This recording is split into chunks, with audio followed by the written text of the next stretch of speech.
Well, good evening and welcome to another edition of our live stream of Let's Talk About It.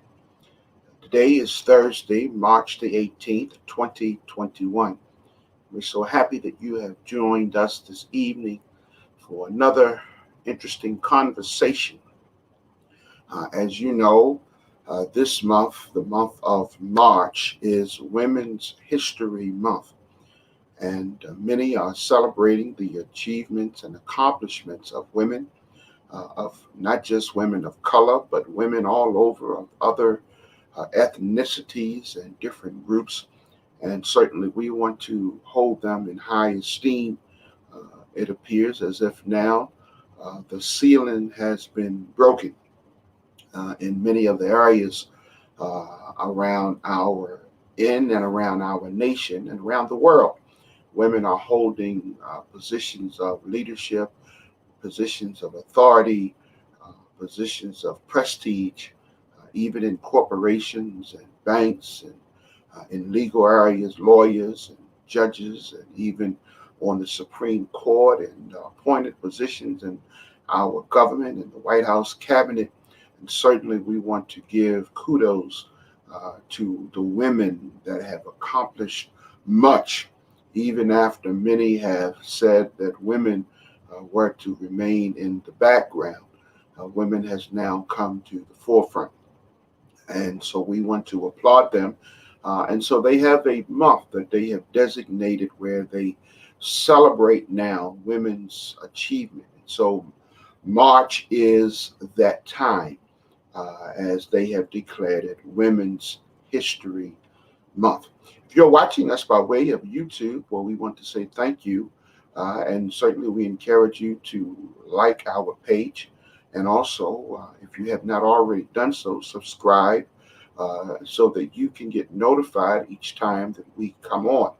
We do not just come on Thursdays, but occasionally we do special events. So we're out in the community, and certainly we want to share that information with you.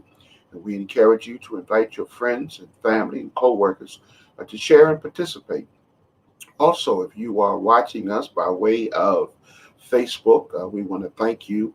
Certainly like our page, and again, share that with your family, friends, and co-workers. And also, we encourage you during this broadcast, we want to hear from you. We want you to share your feedback as we are dealing with these conversations of interest.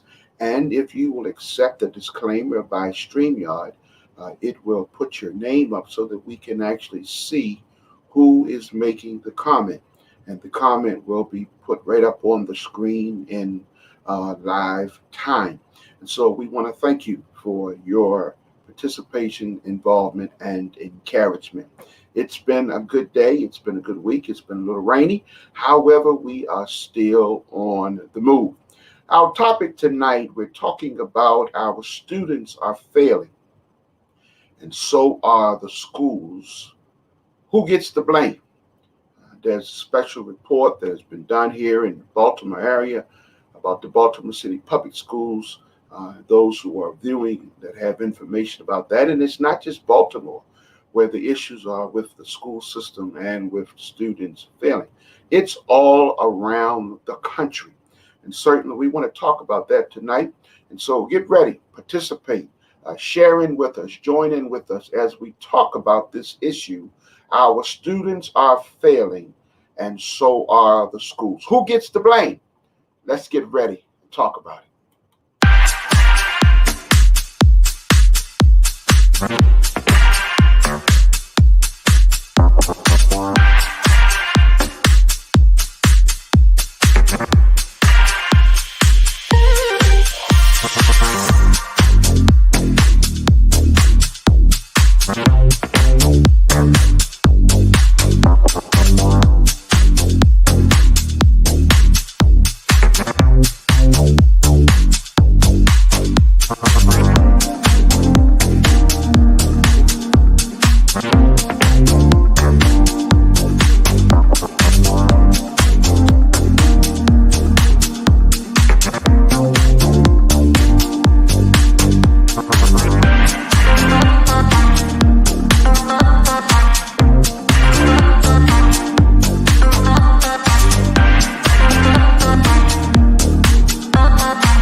good evening, and welcome to another edition of Let's Talk About It. I am your host, Reverend Edward N. Mason Jr., and tonight's conversation is going to deal with our school system. Our subject is our students are failing, and so are the schools. Who gets the blame? For those who are in this area, and it's probably have been seen on national news concerning especially one student in the Baltimore City schools who have been passed through the school system for 4 years and has only attended school a very minimum amount of days. And he was passed through. Uh, each year he was moved right on through, and now the school system, because of the investigation, has moved the student back, I believe, to the ninth grade, where he will have to repeat the schooling all over again. And certainly his parent has been interviewed on TV. The school system has ducked and dodged around the interview, have not even accepted to be interviewed by one of the local news stations. And it has certainly created some controversy and raised some awareness in about our government in the city. Certainly, they're calling for a hearing as it relates to the school board, especially when there are several members of the school board who have received raises and are getting in excess of $100,000 salary, and yet school systems are failing. Not only that, but the investigation about the grades being changed so that students can pass. Listen, we have got a problem. And again, it's not just here in the Baltimore area, but it is in and around many areas throughout the country where the school system has done some things that really raises some eyebrows, raises some concerns. I have some concerns, not just now, but I've had concerns for a long time. I raised some questions to several of our legislative leaders and to teachers about why it is that the school system does what it does. We know that as parents, we send our children to school so that they can get an education.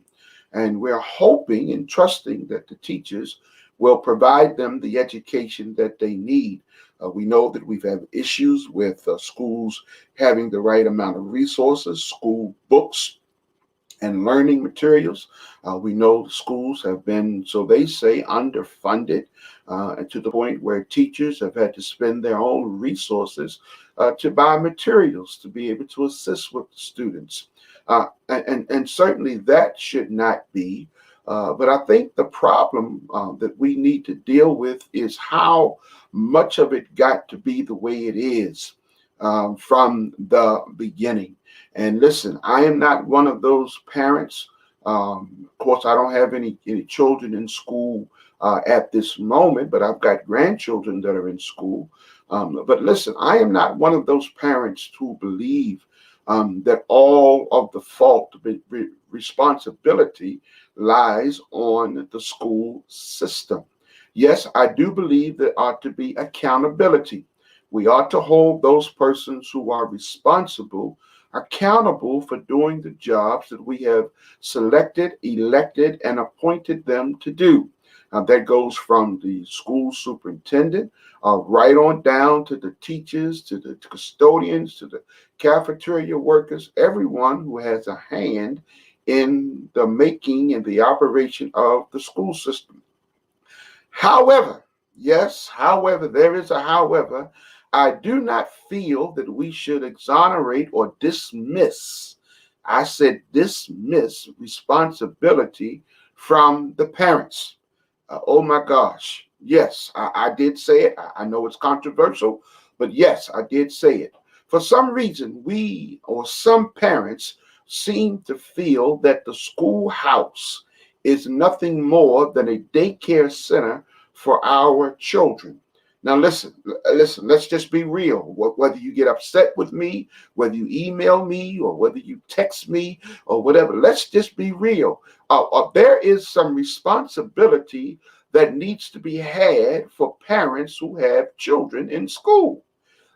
Listen, think about it. And I know we have many single parent households today, and some parents are working 2 and maybe 3 jobs, in some cases more than that, trying to provide for their family, trying to keep a roof over their head, keep a food on the table, clothes, and all of that kind of stuff.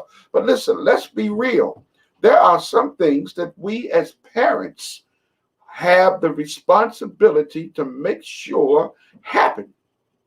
One of those responsibilities is we need to make sure that our children, yes, our children are going to school. Not just leaving the house, but going to school. We need to know that they are going to school like we prepare and send them out to do.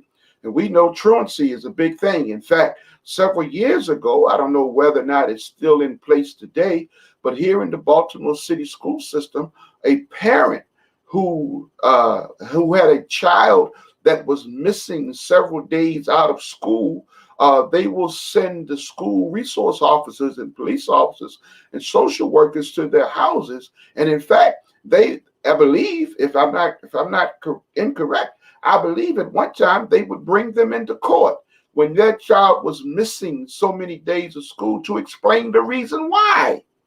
And so what has happened is now, because our parents are much younger in age, the parents seem to want to be friends with their children rather than being parents. Come on now, let's talk about it. Let's be real. It's okay to be friendly with your children, but remember, you are supposed to be the parent. You're supposed to be the one who sets the guidelines, who sets the structure, who sets the discipline, who sets the rules and regulations on what's supposed to happen as it relates to them being a child. Remember, they're children. They do not have the benefit of the knowledge and the experience that you have as an adult. They have not lived as long as you have lived. They have not gone through the ups and downs, the challenges that you have gone through. And whether you are an older parent or a younger parent, there is still a responsibility that you have or that we have to be parents. And so we must sit them down. We must instruct them on the right and the wrong. We must help them to understand that going to school is not an option. You have to go to school. In fact, I believe that even in the state of Maryland, you can go to school. It is mandatory that a child goes to school up to the age of 16 before they can drop out on their own. And so it is our responsibility to make sure that they go to school and get an education. I used to tell my children, if you don't go to school and get an education, you will not be able to achieve and to accomplish and defend yourself in this society. If you don't have a good education, how are you going to get a decent job? If you don't have a decent job, how are you going to take care of your family or take care of yourself? Which means it leaves you with one or two options.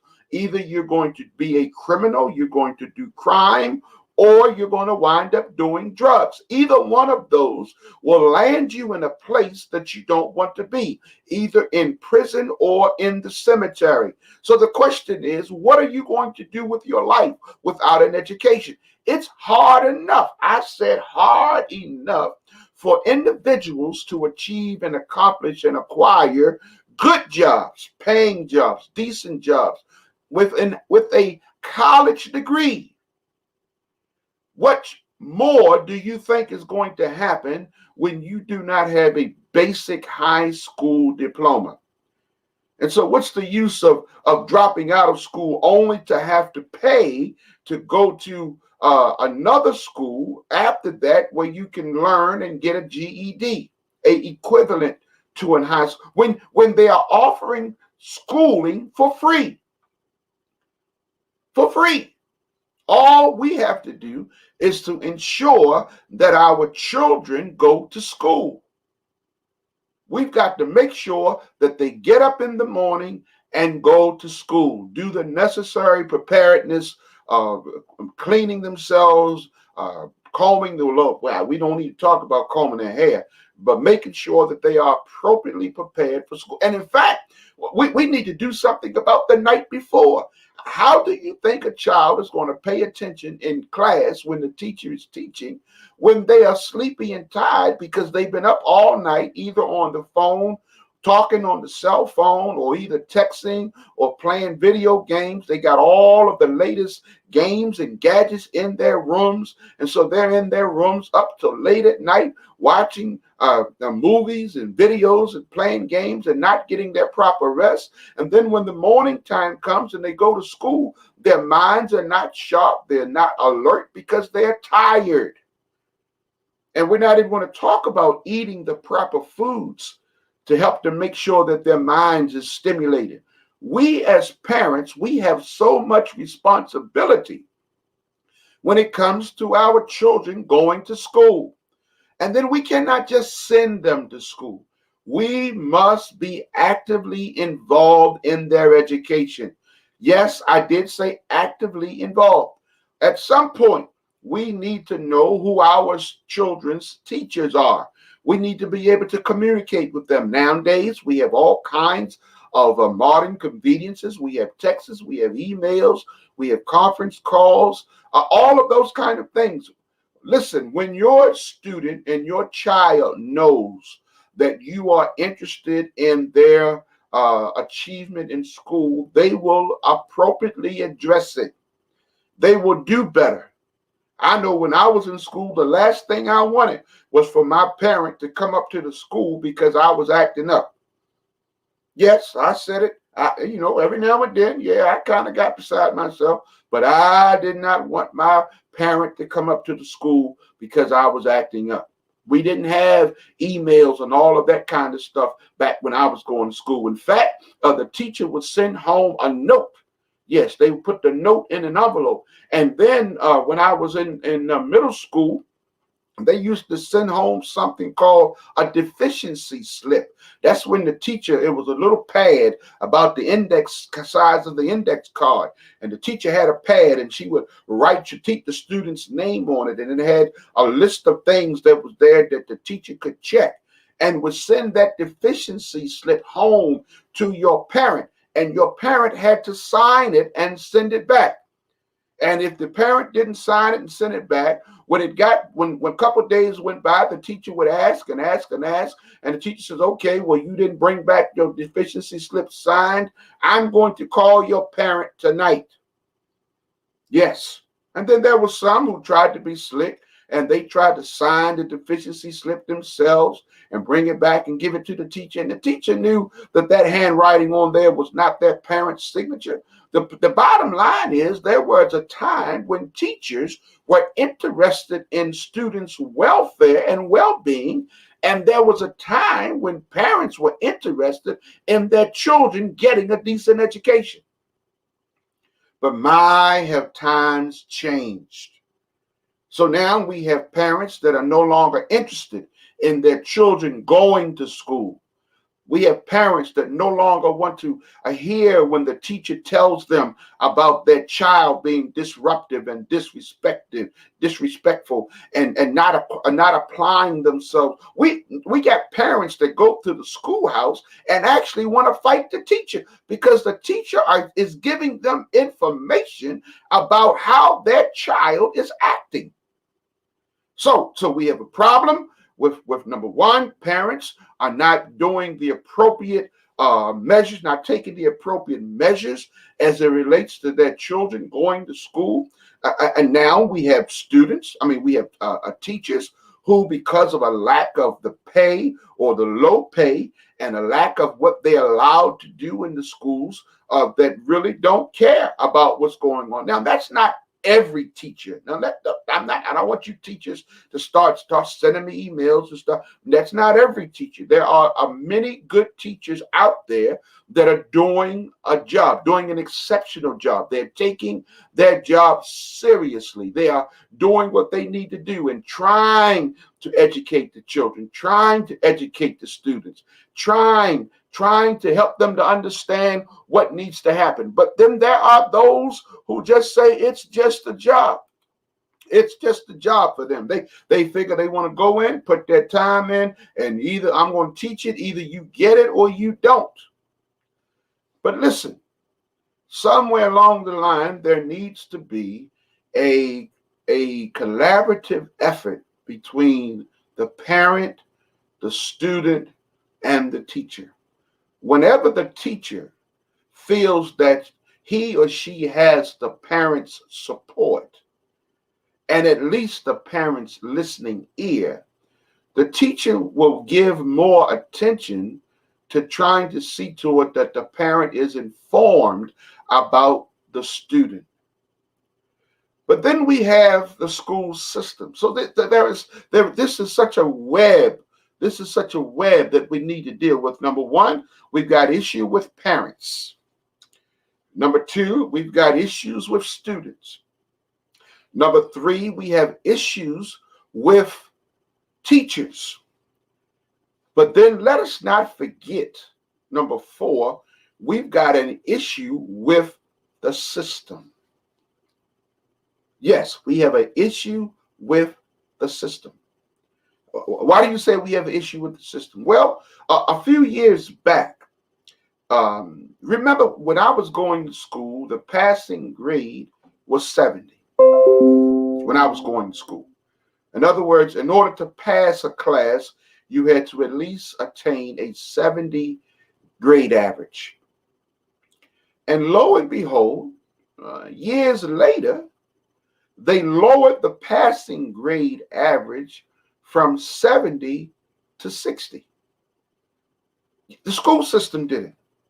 Now, let me just throw out a question to you. If, in fact, we're trying to see to it that our students achieve and learn and become the best that they can be in an age where society is growing ever fast with technology, how then do we lower the bar when in society the bar is being raised? Let's look at it. Back then, when we were coming along, we had books that we had to read to help us to understand. And then if you were in the African American schools, especially in what we call the low income areas, many of the books that we had were used books. So you had books that you had to read. We didn't have computers and access to the internet and all of that back in those days. So we had to read. We had to do things the hard way. In fact, we really didn't have calculators to come along with, especially the small pocket-sized calculators that they have today. They've got calculators now on your phone. But listen, if in fact we are living in a higher age of technology, where the information is flowing so freely and it's so vastly wide, how do you think lowering the bar to 60 is actually helping our children? How then can a child who has to deal with a society where technology and everything is moving at warp speed, how then does that child be able to compete in a world in a society that is vastly moving when the bar of their acquirement and their achievement has been lowered? Why don't we encourage our children to reach high, to reach the bar that was achieved, to give them the best platform, the best challenge for them to be able to acquire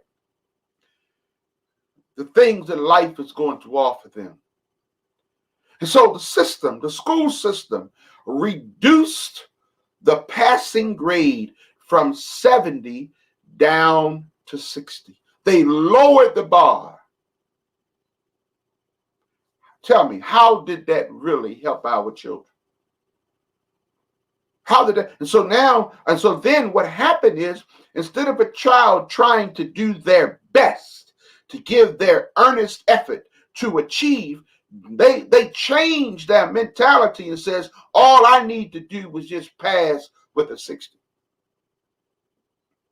And so many children who have the ability to be A and B or B plus or A minus students begin to settle for just passing. How did we really help our children? The school system did that. Where are my teachers? I know some of you all are watching. Let me hear from you. Send in your comments. Right now while we're on the air, I'll put them up. Send me your comments. The school system lowered the passing grade. And then they had the nerve to institute into their school policy that if a child or a student failed at one time, I believe, from maybe whatever the grade, I don't know whether it was from middle school through, if the school student had failed one time, then they could no longer fail them anymore throughout their schooling. They had to pass them. So how does a child acquire what they need when they just get passed through the system? Because we just want to get them through. And then when it comes testing time, they are not achieving, they're not scoring on the test, they're not passing the test, even at the basic standard level, because they're not, number one, when they come to school, they're coming late. Number two, when they come to school, they're tired, they're not energetic, their minds are not alert, they're not sharp. Number three, when they do come to school, they're not paying attention. They're creating disturbances and being disruptive in the school system. And so the detention rooms and the offices are filled with students who just don't want to cooperate and don't want to follow the rules and regulations. So we've got a system that is failing our children. Because, number one, they have reduced the level of achievement. And then they've also incorporated in their program that a child does not have to be held accountable for achieving and passing and doing their schoolwork if they have already failed one time. I remember when I was going to school, coming along, we had a young man who was, well, at least one, I know there was more than one, who was in school at 20 years old because he kept failing. Yes, 20 years old, he was in high school because he kept failing, and they refused to pass him. We didn't have that rule when I was coming along. If you didn't achieve and you didn't pass your classes, you were set back. You had to repeat that grade over again. That's no longer the case now. And then you take and you complicate what they have and the problems that we have and the situations that we have when you have students who have learning challenges. Then they have to go through what they call getting an IEP. They have to be evaluated. Then those students the school is responsible for providing whatever the IEP system has determined that child's special need is. And in some cases, that child has to have a special teacher, a special ed teacher that actually sits in the classroom with that student to help them to achieve and make sure that they stay on the level of where the class is being taught. But the problem is when you've got a school system that does not follow the protocol, does not follow the guidelines that the state has set up. And now, according to the reports, Maryland, the state of Maryland or Baltimore City, is one of the highest funded school systems in the nation. I believe they said they were fifth or sixth highest funded school system in the nation, and yet our achievement level and grade is way below. We've got children and students that are coming out, graduating from high school that can't read. They're on a second and third grade reading level, graduating from high school. I watched the news report today of a man who had graduated from Baltimore City High School, and he is now, I believe, in his late 40s, and says he can't even read his driver's license. He can't read an employment application. But yet he graduated from a Baltimore City public school. And you telling me that that's right? That's really right. So the question then, who gets the blame? Who gets the blame? And the student that we are talking about, that they highlighted on the schools on the news or during the investigation report from the local station, said that he went through 4 years and only attended school. He had less than a 1.2 something GPA because he hadn't gone to school. My question is this: what the mother, the parent, when did she ever see this child sitting down at the table doing his homework? When did she ever attend the PTA meetings? When did she ever attend or participate in parent-teacher conferences? When did she ever send an email or a note or place a phone call to the school and say she wanted to? I mean, when? And from my understanding, according to the investigation, she said the reason that she wasn't aware of her son's situation was because she was working several jobs. And I do understand that parents have to do what it takes in order to provide for their family. But here is the question: what about your responsibility as a parent? Some of the things that I see parents, and I listen, I talk to them, I ask them, some of the things that I see parents busting their tail and breaking their back, trying to provide for children is simply unreal. The amount of money that we spend, well, not we as me, but in general, that parents spend buying tennis shoes, hundreds of dollars for a pair of sneakers, tennis shoes, to the point where they are fighting over tennis shoes and killing one another to take each other's tennis shoes.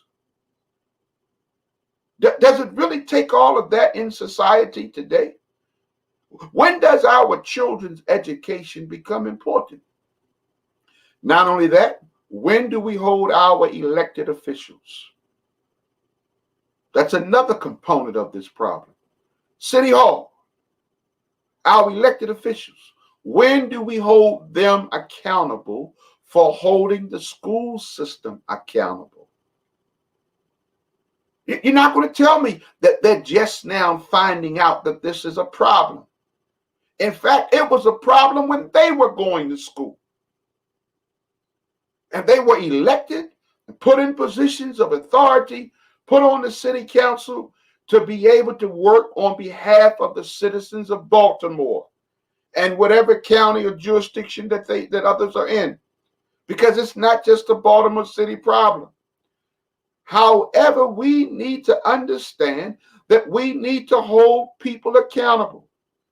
I know there's been an ongoing fight between the governor and the mayor and the superintendent of the school system, because the governor is saying, why should he allocate more money to go to the school system when the school system is not adequately using the funds that they have appropriately to do the things that it's been designated or assigned to do. Listen, I mean, we have many, many, many issues. But we have to stop playing the blame game. When are we going to accept responsibility for the problem? And I know there's a new mayor in Baltimore City, but listen, he was on the city council before he became mayor. He was the president of the city council before he became mayor. He knew about these problems. When are we going to hold individuals accountable? Stop playing the blame game. Members of the city council, members of elected officials, we are holding you to be accountable to the citizens. Investigations need to be done, not just about grade changing, because we found that there's been so much of that going on. There's an ongoing investigation about that. When principals were actually telling teachers to change the grades that they were given to the students because of their academics. And in some cases, the teacher put the grade in and someone higher up changed the grade so that the student could pass. That's a problem. That's a problem. So we've got a problem in our government with accountability. Then we have a problem with our school system. Our leaders, from the superintendent of the school system to the members of the board on the school system, right on down. We've got problems. And members need to be held accountable for what they are responsible for. And we're not even going to talk about the conditions of many of the schools.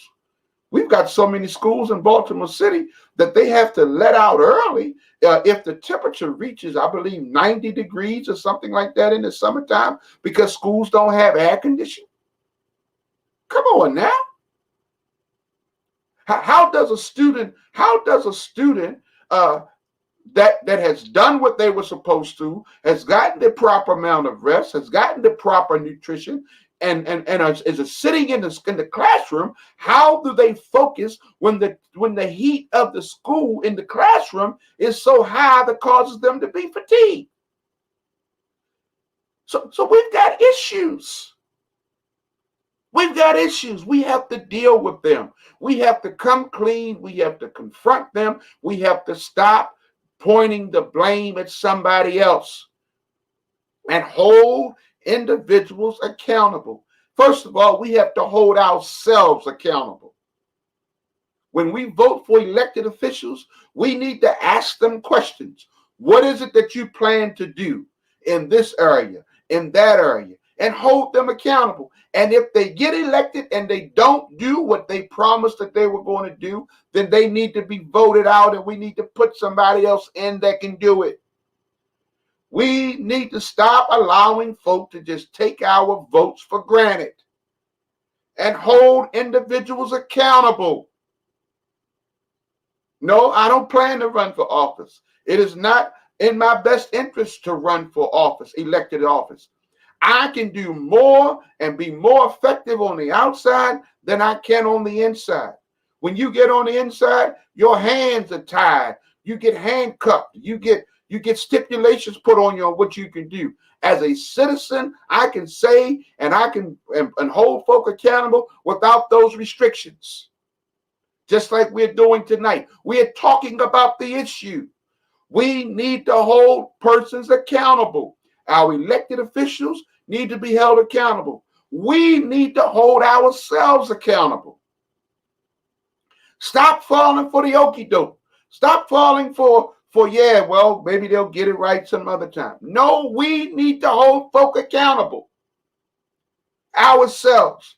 These are our children. We had them.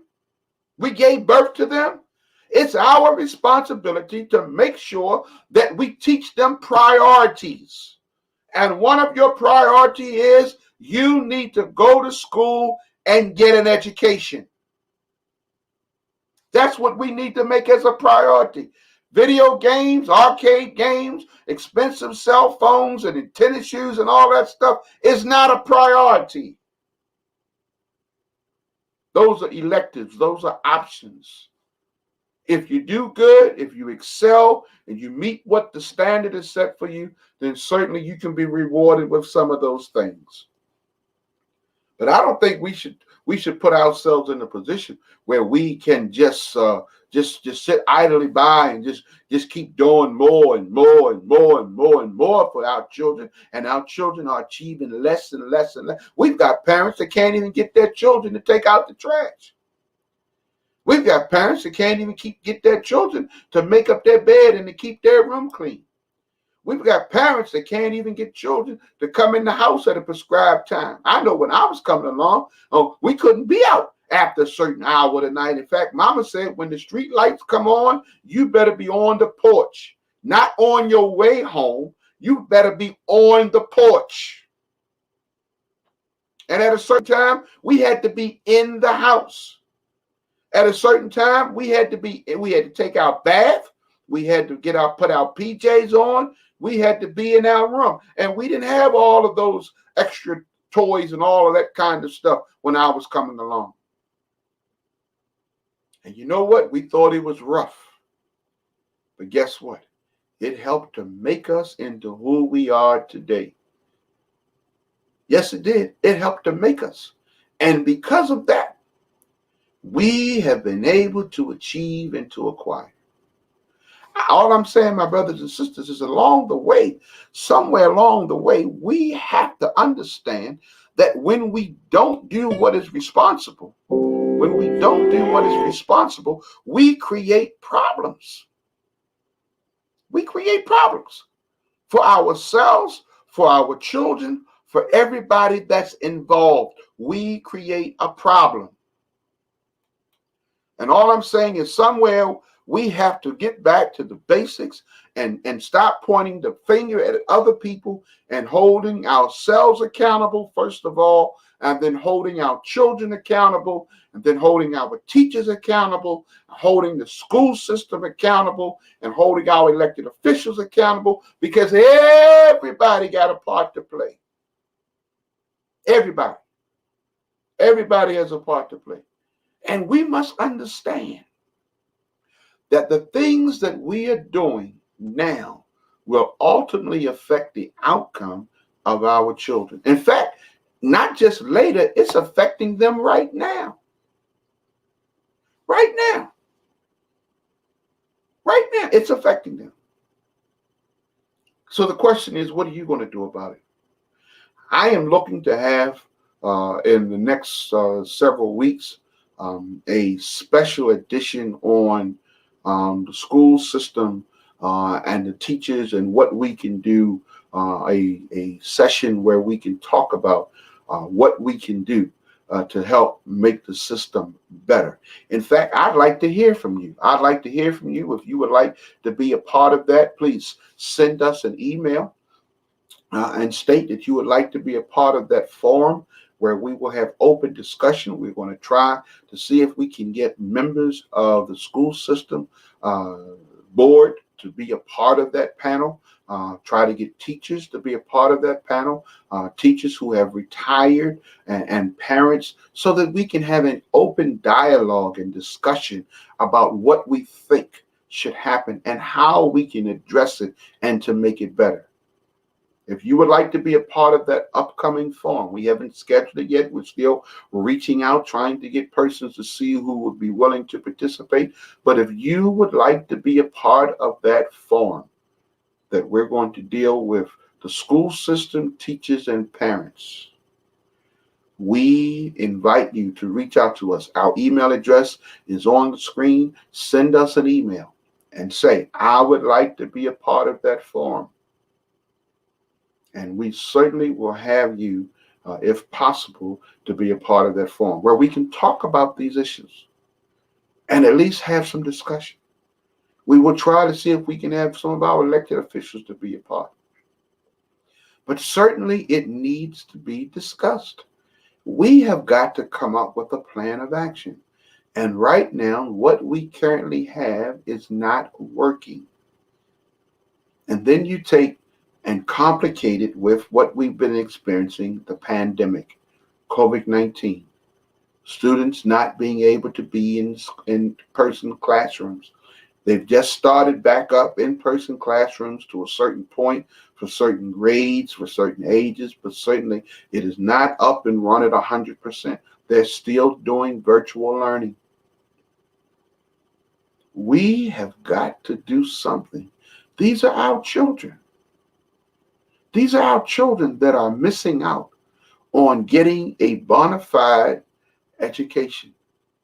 These are our friends and family members who are teaching, that are being put under strenuous situations and circumstances being in the school system. With all of the violence and stuff, we know that there were situations that we had happen just recently or within the last couple of years where teachers have been assaulted by students, attacked physically, injured. Yes, yes. So we have to begin to look at the system, look at what we have, look at what's going on, and try to come up with an answer, a workable solution so that everybody can benefit. And I'm going to tell you right now, we're going to have to make some tough decisions. You may as well get ready for it. Tough decisions are going to have to be made. They're going to have to be made. If we expect for things to change, we are going to have to be prepared to make some tough decisions. There's going to have to be some changes in the policies and procedures that our school system have in place. Yes, I said it. There's going to have to be some changes. There's going to have to be some changes in what we allow and the union, the school systems union, because all of that is a part of it. We need to have some real conversation and discussion. We have a problem, and the problem needs to be addressed. It needs action. We cannot sit by and keep blaming others for the things that are happening, and we don't take some responsibility for it.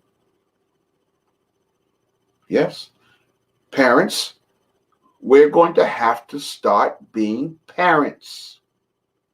And in some cases, grandparents are parenting their children's children because of situations, some because of death, and some because of being incarcerated, and some because of sickness and physical challenges.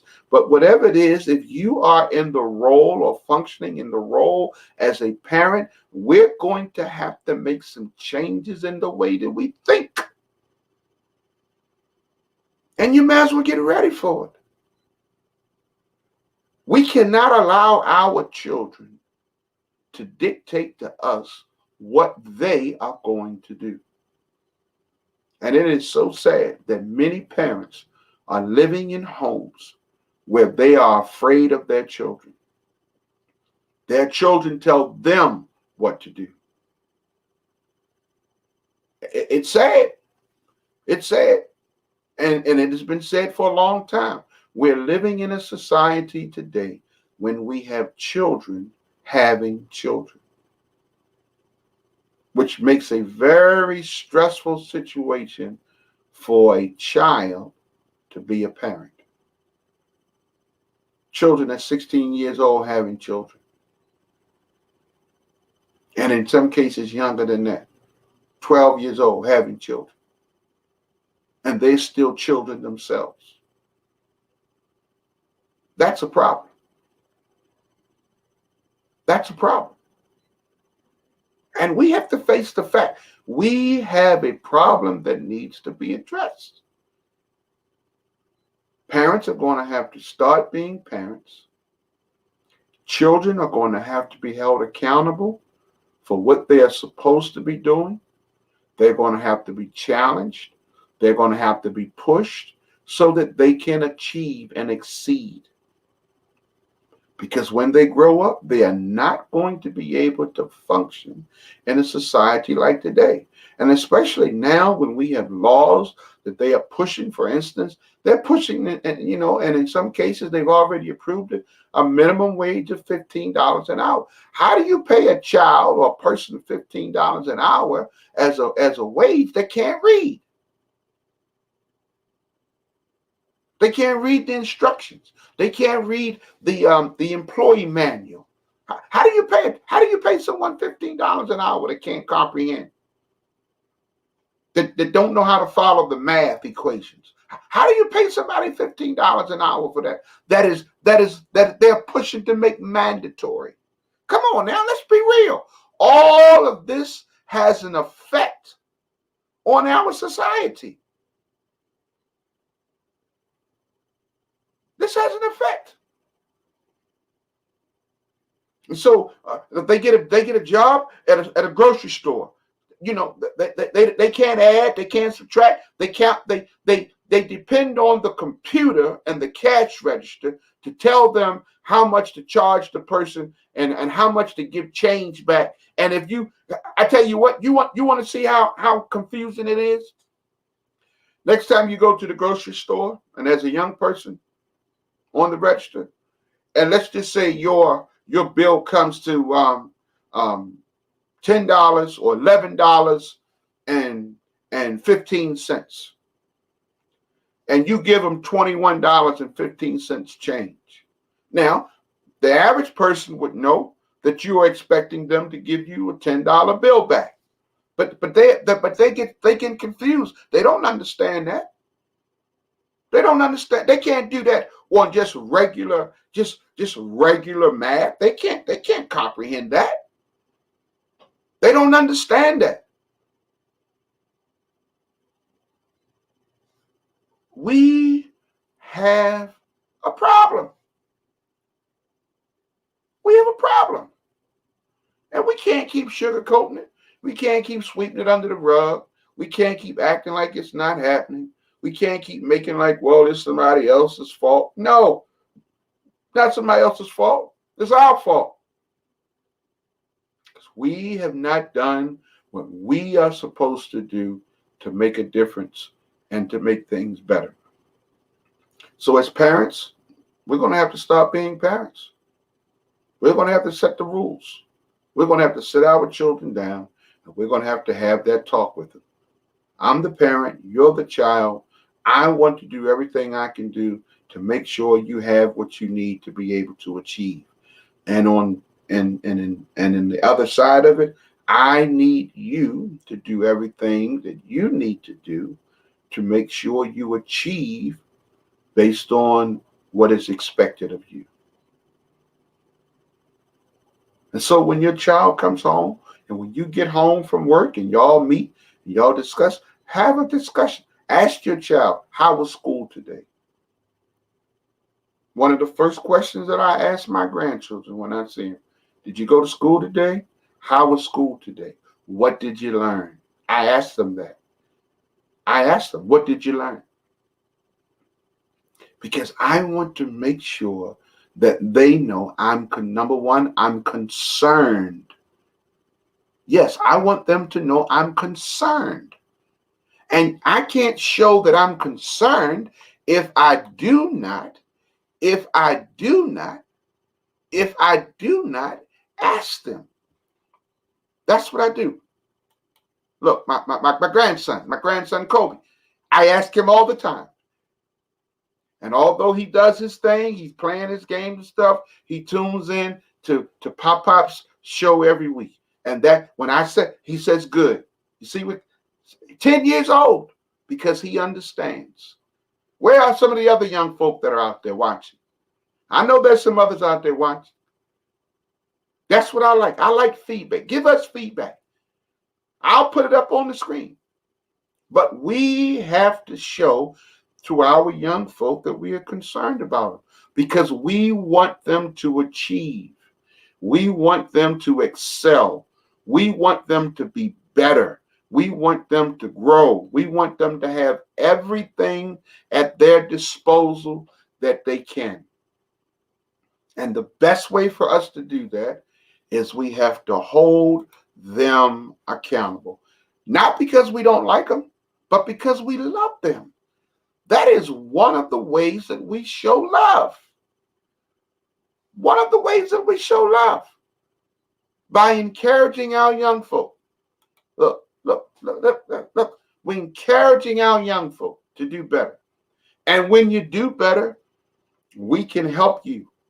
When you set goals, we can help you to achieve.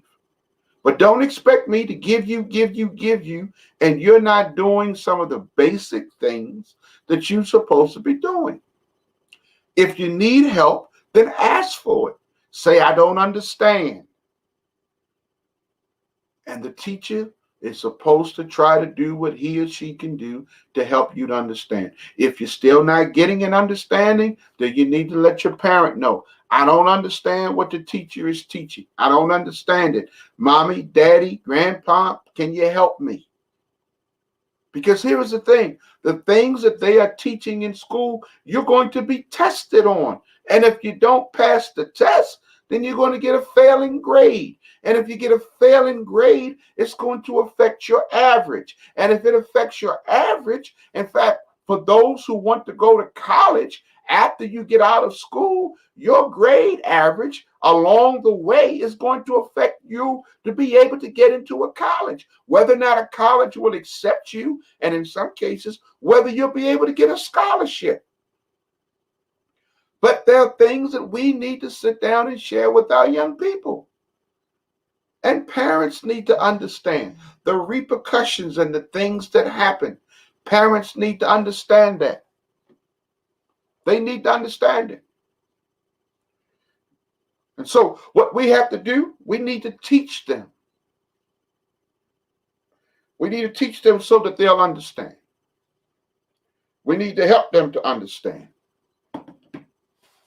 And the best way to do it is we have to get involved. We have to get involved. Parents have to get involved in the life and the schooling and the education of their children by dealing with the child, by also dealing with the teacher. And in some cases, they've got to deal with the system, because if the system is not working for you and your child, then you need to find out why. You need to investigate. You need to challenge the system. Listen, it's not that it can't be fixed. No, that's not the issue. It can be fixed. The question is, are we willing to do what it takes to fix it? That's the question. Are we willing to do what it takes to fix it? And so I think that things can happen. I think things can change. I think things can be better. I was always taught good, better, best. Never be satisfied till your good becomes better and your better becomes your best. We have to learn to achieve, but then we have to hold everybody accountable. When I say everybody, parents have to be accountable. Students and children, they have to be accountable. Teachers and principals and guidance counselors, social workers, they have to be accountable. The leaders of our school system, our superintendents, they have to be accountable. And then our legislative officials who oversee them, they have to be accountable.